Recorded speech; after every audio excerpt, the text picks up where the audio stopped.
नमस्कार, मैं हूं कोमल शर्मा और आप देख रहे हैं अपना बिहार बुलेटिन। शुरुआत करते हैं खबरों की।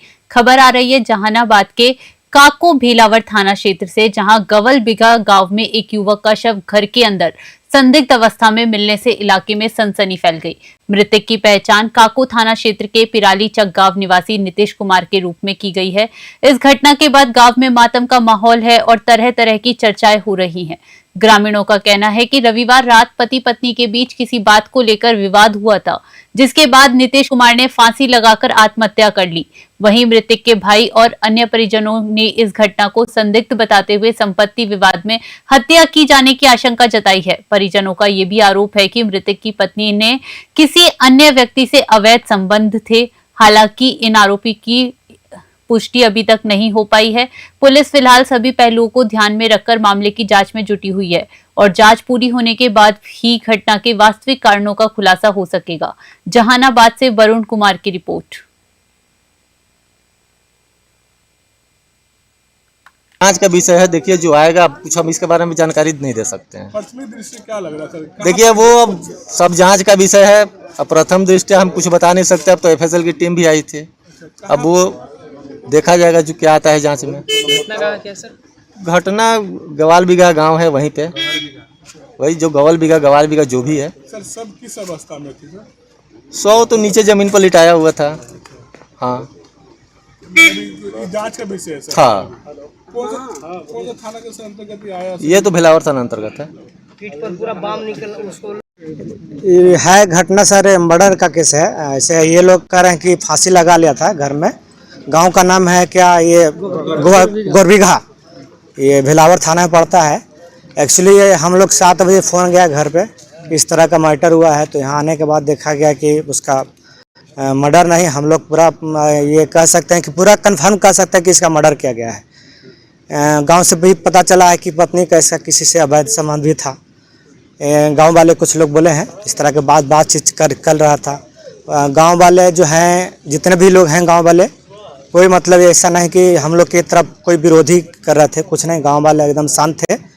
प्रशासन जो है थोड़ा ये अपना जलवा दिखाने के चक्कर में कहीं बॉडी तो घर में था। हम लोग आप लोग को फ़ोन किए। बताइए ना क्या हुआ, क्या है?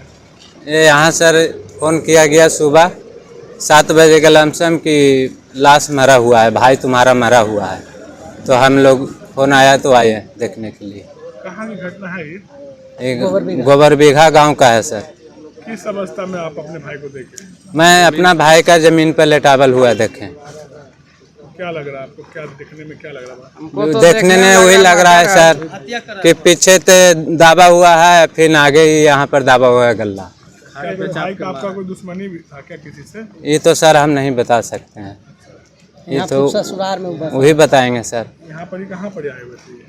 ये खूब ससुराल था सर, भाई अपना भाई अपने ससुराल में आए हुए? खूब ससुराल था। अच्छा, खूब ससुराल। लेकिन हम लोग आए हैं तो देखने में सुसाइड जैसा लग नहीं रहा। मर्डर किया हुआ है। वो बजरंग बली का लॉकेट पहन था, वो भी गायब है। और मैटर है खेती बाड़ी का था, यहाँ पे 70-80 लाख का वो बिका है। अब ये कहाँ रहते थे? गोबर बिघा में रहते हैं। यहाँ कौन हुए उनके? वो ससुराल में रहता था। कहाँ के रहने वाले हैं? पिराली चक। कौन थाना पड़ता है? काको के। जिला जहानाबाद। क्या नाम हुआ उनका? नीतीश कुमार, हम उसके बड़े भाई हैं। अच्छा, क्या मैटर में क्या लग रहा है? लग रहा है, हमको लग नहीं रहा है, वो पूरा है कि मर्डर किया गया है। कन्फर्म। क्या नाम आपका? नाम? उसका लॉकेट वॉकेट खोल लिया है। मेरा नाम धर्मेंद्र कुमार है। क्या बता रहे थे? वो मैटर था 4 लाइन में जमीन गया, वो 2-3 पार्टी में बांटना था। उसे किसके बीच बांटना था? ये पे ससुराल में ही, उसी के लफड़ा में यह सब में हुआ ये सब मैटर। गोपालगंज जिला परिषद अध्यक्ष पद के लिए आज कांटे की टक्कर देखने को मिली। इस प्रतिष्ठापूर्ण चुनाव में आखिरकार राष्ट्रीय जनता दल राजद ने बाजी मार ली। राजद ने पूर्व विधायिका किरण रॉय के पुत्र और वर्तमान जिला परिषद उपाध्यक्ष अमित राय उर्फ अंकुर राय ने भाजपा नेता विकास सिंह की पत्नी दीपिका सिंह को 7 मतों के अंतर से हरा दिया। इस जीत के बाद राजद कार्यकर्ताओं में खुशी का माहौल है। जिला परिषद अध्यक्ष पद के लिए हुए चुनाव में मुख्य मुकाबला भाजपा नेता विकास सिंह की पत्नी दीपिका सिंह, जिला पार्षद सदस्य और वर्तमान जिला परिषद उपाध्यक्ष अमित राय उर्फ अंकुर राय के बीच था। अमित राय उर्फ अंकुर राय ने अपने निकटतम प्रतिद्वंदी दीपिका सिंह को 7 मतों के अंतर से पराजित कर जीत हासिल की और नव निर्वाचित जिला परिषद अध्यक्ष बने। गोपालगंज से जमीरुल हुक की रिपोर्ट। वो विरोधी नहीं है, वो भी तो हमारे सदन के ही है, हमारे मित्र ही हैं, विरोधी नहीं है। उनको 12 वोट मिला। किसको देना चाहेंगे? जनता को देते हैं, हमारे मेंबर्स को देते हैं। उम्मीद तो थी, विश्वास थी, मेंबर्स का बल था।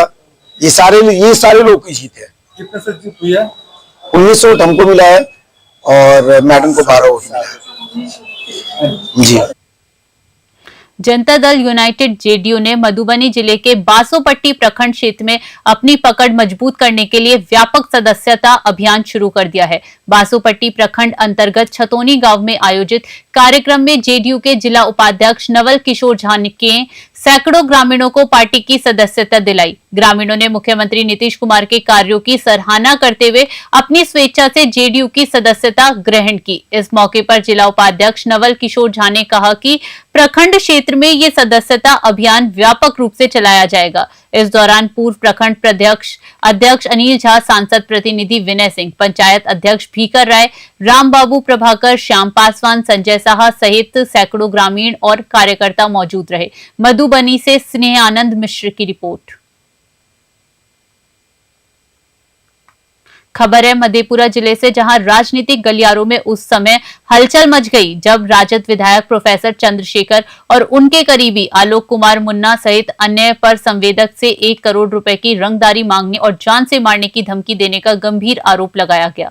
ये मामला बुडको के तहत निर्माण कार्य कर रही एए पार्टी नामक फर्म से जुड़ा है। फर्म के संवेदक ने सदर थाना में एफआईआर दर्ज कराते हुए आरोप लगाया है कि विधायक और उनके प्रतिनिधि लगातार उन पर दबाव बना रहे थे तथा रंगदारी नहीं देने पर कार्य रुकवाने और झूठे आरोप लगाने की धमकी दी जा रही थी। विधायक के आरोपों के बाद ग्रामीण विकास मंत्री और मधेपुरा के प्रभारी मंत्री के निर्देश पर एक जांच टीम गठित की गई थी। जांच रिपोर्ट के बावजूद संवेदक ने विधायक पक्ष की नाराजगी कम न होने और काम में बाधा डालने के आरोप लगाए हैं। संवेदक ने पुलिस से सुरक्षा की गुहार लगाते हुए आशंका जताई है कि उन्हें और उनके स्टाफ को निशाना बनाया जा सकता है। वहीं सदर थानाध्यक्ष ने कहा कि प्राथमिकी दर्ज की जा चुकी है और मामले की जांच चल रही है।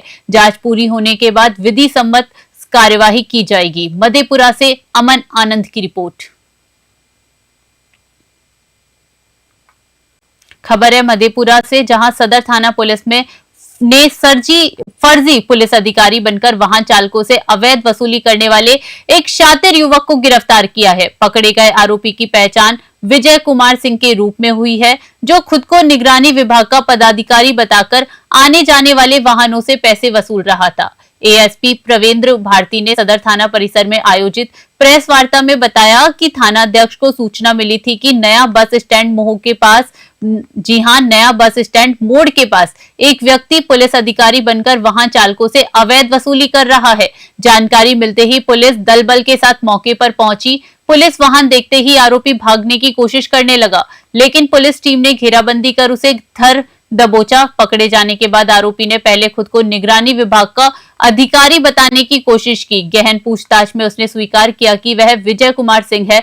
पुलिस ने इस मामले में प्राथमिकी दर्ज कर आरोपी को न्यायिक हिरासत में भेज दिया है। एएसपी प्रवेंद्र भारती ने आम लोगों से अपील की है कि यदि कोई व्यक्ति खुद को पुलिसकर्मी बताकर पैसे की मांग करे या धमकाए तो तुरंत स्थानीय थाना या पुलिस नियंत्रण कक्ष को सूचना दे। नागरिक सतर्क रहे। मधेपुरा से अमन आनंद की रिपोर्ट।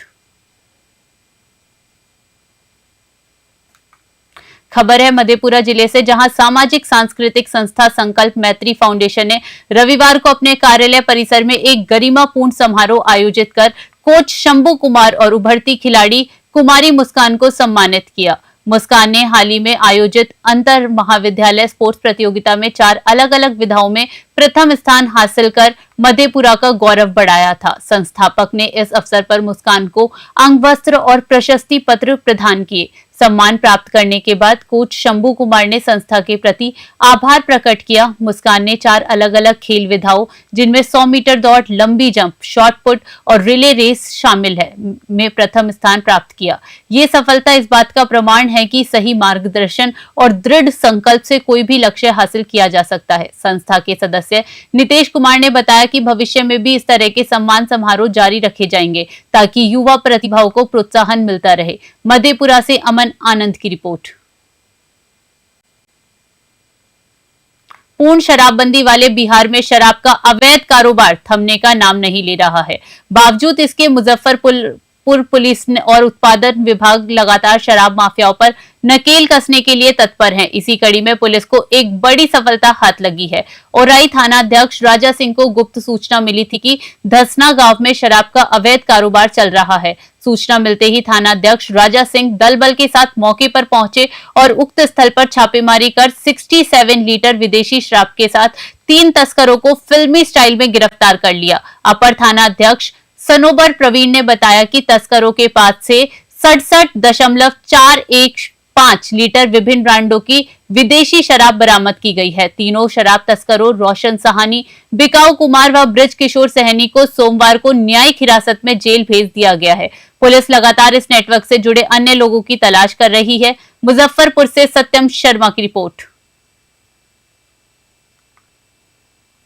उदा किशुनगंज नगर परिषद क्षेत्र के वार्ड संख्या 4 में सोमवार की देर रात हुई एक हत्या ने पूरे इलाके को दहला दिया है। उप चेयरमैन के घर के सामने पीसीसी सड़क पर 17 वर्षीय रंजीत कुमार की चाकू से गोदकर निर्मम हत्या कर दी गई। मृतक की पहचान वार्ड 4 के रामटोला निवासी वकील राम के पुत्र के रूप में हुई है। बताया जा रहा है कि रंजीत अपने परिवार में सबसे छोटा और घर का एकमात्र कमाने वाला सदस्य था, जिसकी हत्या से परिवार पर दुखों का पहाड़ टूट पड़ा है। सूत्रों के अनुसार देर रात रंजीत का एक स्मैकर दोस्त के साथ किसी बात को लेकर विवाद हुआ था, जिसके दौरान आरोपी ने उस पर कई बार चाकू से वार कर दिया। इस हादसे में रंजीत की मौके पर ही मौत हो गई। आसपास के लोगों ने तुरंत इसकी सूचना पुलिस को दी। सूचना मिलते ही उदा किशुनगंज थाना पुलिस घटनास्थल पर पहुंची और शव को कब्जे में लेकर पोस्टमार्टम के लिए भेज दिया। थानाध्यक्ष ने बताया कि हत्या के कारणों का अभी पता नहीं चल पाया है। पुलिस ने अज्ञात के खिलाफ हत्या का मामला दर्ज कर लिया है और विभिन्न ठिकानों पर छापेमारी शुरू कर दी है।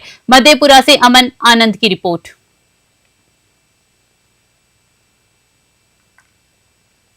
खबर है बेतिया जिले के मझोलिया प्रखंड में, जहां से मंगलवार की सुबह पल्स पोलियो अभियान का शुभारंभ किया गया। मझोलिया सीएचसी सामुदायिक स्वास्थ्य केंद्र प्रभारी डॉक्टर अनुपम प्रसाद ने एक शिशु को पोलियो ड्रॉप पिलाकर इस महत्वपूर्ण अभियान की शुरुआत की। प्रभारी डॉक्टर अनुपम प्रसाद ने बताया कि मझोलिया प्रखंड क्षेत्र के 55,000 घरों में से 0 से 5 वर्ष आयु वर्ग के 82,000 बच्चों को पोलियो ड्रॉप पिलाने का लक्ष्य रखा गया है। 232 कर्मियों को house to house polio drop पिलाने के लिए लगाया गया है। उन्होंने पोलियो कर्मियों को सख्त हिदायत दी कि ये चक्र छूटना नहीं चाहिए और बच्चों को डोर टू डोर जाकर पोलियो ड्रॉप पिलाई जाए। इस अवसर पर health manager Shakeel Ahmad, WHO के monitor Purushottam Kumar Choubey, BCM Rahul Kumar, Rajkumar, GNM Ritu Kumari समेत अन्य स्वास्थ्य कर्मी शामिल रहे। बेतिया से सतेंद्र श्रीवास्तव की रिपोर्ट। पोलियो का कार्यक्रम 16 से लेकर 20 तक का है, जिसमें हम 39 सुपरवाइजर हैं और एक सुपरवाइजर जो है टीम से बना हुआ है और 80,000 बच्चों को कवर करना है। खबर है भागलपुर से, जहां इन दिनों भूमिहीनों को सरकारी योजना के तहत भूमि दिलाने के नाम पर बिचौलियों की सक्रियता सामने आ रही है। गरीब और जरूरतमंद महिलाएं ठगी का शिकार हो रही हैं, क्योंकि कचहरी परिसर में जमीन दिलाने के लिए फॉर्म भरने के बहाने इन महिलाओं से अवैध रूप से पैसे मांगे जा रहे हैं। इस गंभीर मामले को लेकर भाजपा झुग्गी झोपड़ी प्रकोष्ठ के जिलाध्यक्ष शंकर गुप्ता ने कड़ा विरोध जताया है। शंकर गुप्ता ने बताया कि बिहार सरकार द्वारा भूमिहीनों को बसाने के लिए आवेदन की प्रक्रिया पूरी तरह निःशुल्क है। इसके बावजूद कुछ सक्रिय बिचौलिए भोली भाली महिलाओं को गुमराह कर जमीन दिलाने का झांसा देकर पैसे ऐंठ रहे हैं। शंकर गुप्ता ने ऐसे लोगों के खिलाफ सख्त कानूनी कार्यवाही की मांग की है। उन्होंने ये भी बताया कि पिछले कुछ वर्षों में उनके प्रयास से कई भूमिहीन परिवारों को भूमि उपलब्ध कराई गई है। भागलपुर से राहिल सिद्दीकी की रिपोर्ट। मैं शंकर प्रसाद गुप्ता, भाजपा झुग्गी झोपड़ी मंच के हम जिला अध्यक्ष हैं और हम भूमिहीनों के लिए 2009 से लड़ाई लड़ते आ रहे हैं। अभी तक में हम करीब 500 आदमी को भूमि उपलब्ध करा चुके हैं और 2 दिन पहले जो है 17 आदमी को पर्चा भी मिला है 2 दिन पहले। और वीडियो साहब, सीओ साहब से भी हमको बातचीत हुआ है, कमिश्नर साहब का आदेश आया है, एडीएम साहब का आदेश आया है, डीएम साहब का आदेश आया है और अनुमंडल पदाधिकारी सीओ साहब को भेज दिए हैं। 65 भूमिहीनों का पर्चा मिल गया था, उसको अभी तक जमीन उपलब्ध नहीं किया गया है, जिसमें 92 आदमी का पास हुआ था। 65 का पर्चा 65 को बसाया जाएगा और 27 को पर्चा मिलेगा। ये सीओ साहब बोले हैं कि 2-4 दिन में हम कर देंगे, तो मान रहे इतना भी चल रहा है। 27 तक चलिए, जनवरी तक का समय उनको दिया गया है। ये प्रधानमंत्री का जो है सबका साथ सबका विश्वास जो है ये हम लोग चला रहे हैं। ये बताइए कि अभी जो बिचौलिया लोग भी है, बिचौलिया लोग भूमिहीन का फार्म हम लोग भर रहे हैं। बिहार बुलेटिन में अभी के लिए इतना ही। बने रहिए न्यूज़ 21 पे। नमस्कार।